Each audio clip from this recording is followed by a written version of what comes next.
Welcome to Miss Brown's Lucky Oyster Bar. Stop on the 2023 Green Home Tour presented by the Princeton Environmental Commission in collaboration with Sustainable Princeton. Why do we call it Mrs. Brown's Lucky Oyster Bar? Because in the excavation of this new home, we came across dozens, hundreds of bottles and old oyster shells.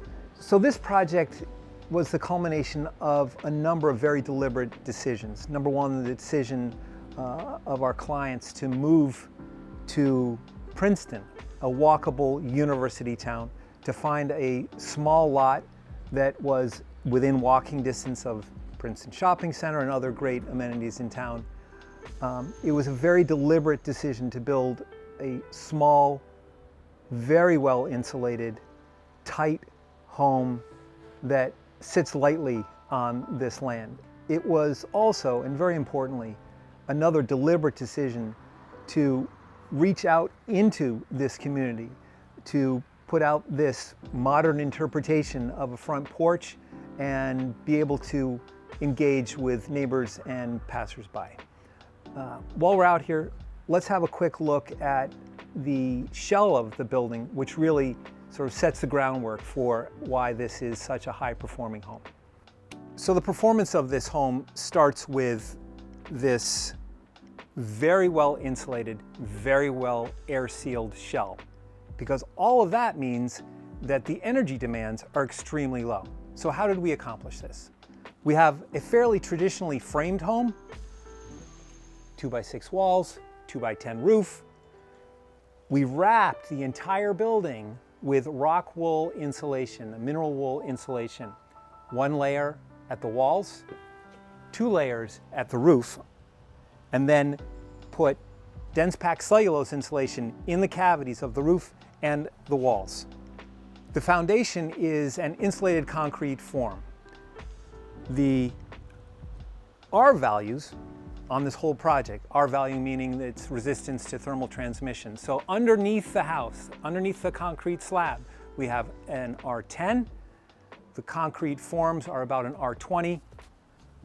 Our above grade wall is about R30, and the roof is R50.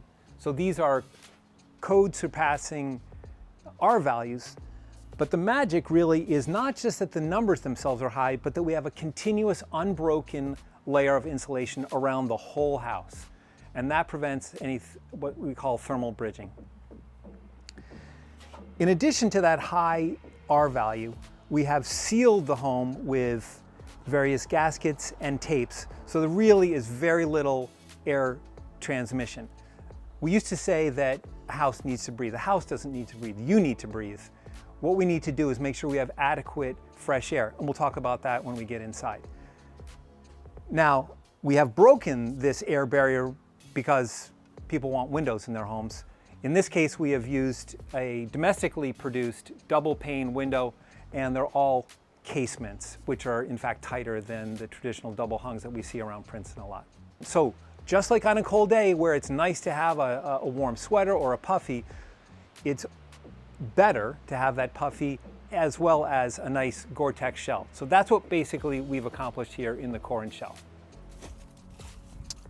Here we have the condensing unit for the air source heat pump, which is, if you know your refrigeration cycle, basically an air conditioner that can run backwards. So it can cool, can heat. They are rather compact, don't take up as much of a footprint. They're very quiet and super efficient. This is 100% efficient down to -5 degrees Fahrenheit. Key part of how this home runs. And again, it can do this because we have really lowered the load, the energy demand. Let's go take a look at the pervious pavers. So now let's take a minute and talk about some of the aspects of how we dealt with the site here, and in particular, how we mitigated the impact of storm water on site. For starters, the driveway is not your typical asphalt driveway, nor is it a gravel driveway. It uses these pervious pavers, which are a bit of a sponge, so that during a storm event, the driveway itself will hold more water, better drainage through down into the ground. So we won't have runoff or the same level of runoff into the street and the surrounding neighborhood. During the excavation, we came across these bricks and found an opportunity here to be a little creative and use these small bricks, which are kind of mimic the pervious pavers in kind of a creative way. Let's go take a look at the rain garden, which is another key part of the stormwater management here. So to handle stormwater on site, we've used this rain garden rather than putting some kind of underground stormwater facility. And while there certainly are some calculations and ratios to get the media correct, it really is a hole that we dug lined with a permeable liner so that this rain garden will absorb water and then release it more slowly into the adjacent ground. The rain garden is picking up all of the gutters and leaders from the house as well as the sump pump. It discharges in here and then releases slowly. The rain garden is filled with native plants, deep-rooted native plants. They're both drought tolerant and with those deep roots also hold on to the soil and keep this thing somewhat together. So in addition to the pervious pavers and the rain garden, we've also planted a number of street trees here, and these are Princeton's very own Princeton elm, and when they get more mature, they'll provide some nice shading for the front terrace, which along with the pergola and the solar shade above the kitchen window help to mitigate some of that sun.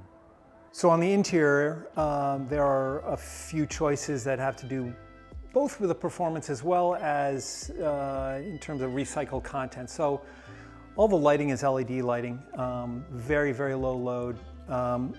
Some of the finishes that were chosen here are in part because of their high recycled content. So the kitchen counters and the bathroom counters have a lot of recycled glass. The flooring is cork. So no trees were harvested. The cork is actually taken from the bark and then grows back. And in the laundry room, we have a paper resin composite countertop, which, if you can believe it, works right here in this wet area. A key design element here has to do with the glazing, the glass. Most of the glazing is on the south side for solar gain. Up high, we have this clear story, which is also very, very effective at providing kind of a diffuse light. So it's very well lit here without any artificial light. The north side of the house is fairly unbroken as far as light. There's a few windows, but really primarily the windows are on the south side for the solar gain.